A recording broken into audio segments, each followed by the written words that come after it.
Kepada yang terhormat, seluruh warga Republik Indonesia, dimanapun Anda berada, khususnya masyarakat Halmahera Maluku Utara. Dengan segala hormat, saya Anissa Madaniah memberitakan tentang tambang emas yang ada di Halmahera. Pemberitahuan ini sengaja saya menggunakan bahasa Indonesia dan tiada satupun kata-kata intelek agar seluruh lapisan masyarakat bisa memahami semua apa yang saya tuliskan. Perlu kalian ketahui bahwa tambang emas yang paling terbesar di seluruh Indonesia tempatnya bukan di Papua, tapi tempatnya berada di Halmahera Maluku Utara. Tambang emas itu milik negara kita. Artinya, emas itu hanya milik negara. Bukan berarti tambang itu milik pemerintah setempat atau bukan milik pribadi pemerintah pusat. Kini tambang emas itu telah diberikan oleh Luhut Binsar Panjaitan dan Jokowi kepada pengusaha asing yang berasal dari negara Cina dengan dana investasi sebesar 70 triliun 200 miliar rupiah pada tanggal 3 Juli 2017. Selama ini, alasan mereka bahwa tambang-tambang itu hanya untuk kesejahteraan rakyat, tapi kata-kata itu adalah pembodohan atau kata-kata bohong. Sudah berapa banyak tambang-tambang milik negara kita telah dibelikan oleh pemerintah kepada pihak asing. Harusnya seluruh rakyat Indonesia telah menjadi milioner, yang sekolah digaji, yang berobat ke rumah sakit pasti gratis karena setiap jiwa telah menjadi miliuner. Tapi, apa yang kita dapat dari hasil tambang-tambang itu? Justru tambang itu habis, dan uangnya bahkan tiada.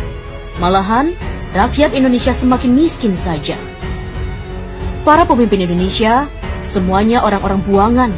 Mereka hanya tumpukan-tumpukan sampah tanpa ilmu pengetahuan, lalu mereka menjadi manifest atau pencari jabatan di negeri ini dengan jalan sogok dan suap. Manifest ini menghalalkan segala cara untuk memperoleh jabatan. Ada menggunakan sistem suap, mengelabui rakyat dengan berkampanye dan saling menjatuhkan saingan-saingannya di saat kampanye. Mereka ini orang-orang yang mengaku beriman kepada Allah, tetapi mereka ini para pelanggar firman-firman yang telah dibuat oleh Allah di dalam kitab suci Al-Quran. Bahkan, mereka-mereka ini tidak menguasai ilmu pengetahuan dasar dan mirisnya adalah gelar mereka dapat dari hasil membeli atau menebus di sebuah universitas. Sehingga mereka membuat kerusakan pada negeri ini. Bahkan, mereka pun sangat berani merusak bumi ini. Maluku Utara adalah provinsi yang paling terkaya di bumi pertiwi ini. Akan tetapi, warganya dimiskinkan secara sengaja. Wahai saudaraku, ketahuilah oleh dirimu bahwa Maluku Utara adalah provinsi termiskin se-Indonesia karena pemerintah pusat dan gubernur daripada serta wali kota Maluku Utara yang sengaja memiskinkan warga di sana. Karena Halmahera mengandung batu bara, nikel, tembaga, biji besi, gas, minyak, emas, dan lain-lain. Tambang emas di Halmahera potensinya lebih dari 5 kali lipat dari tambang emas yang ada di Papua milik Freeport. Tambang emas di Halmahera dirampok secara legal melalui pemerintah pusat, dan tambang itu dirampok oleh PT Nusa Halmahera Minerals dan PT Sanatova.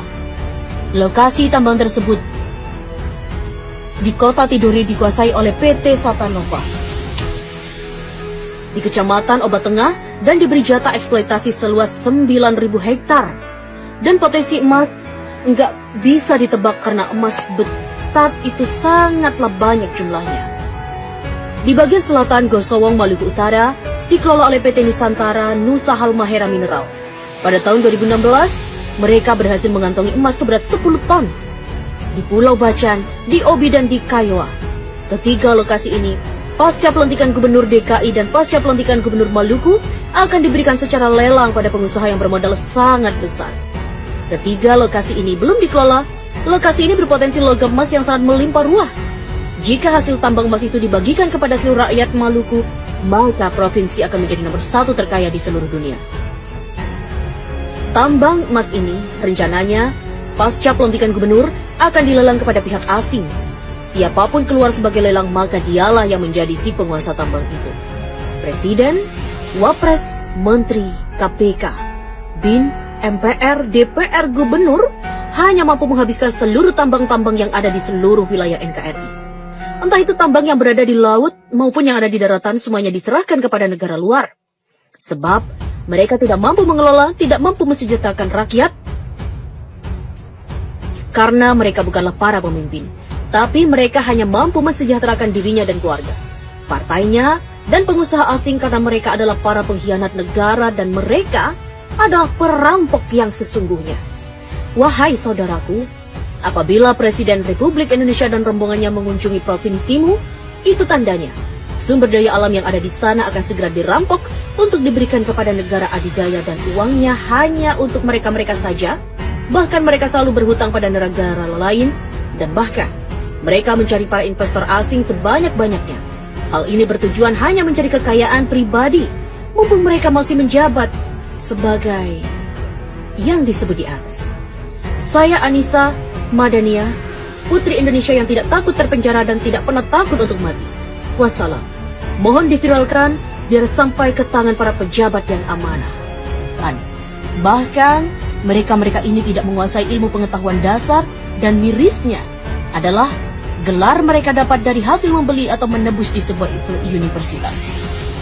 Sehingga mereka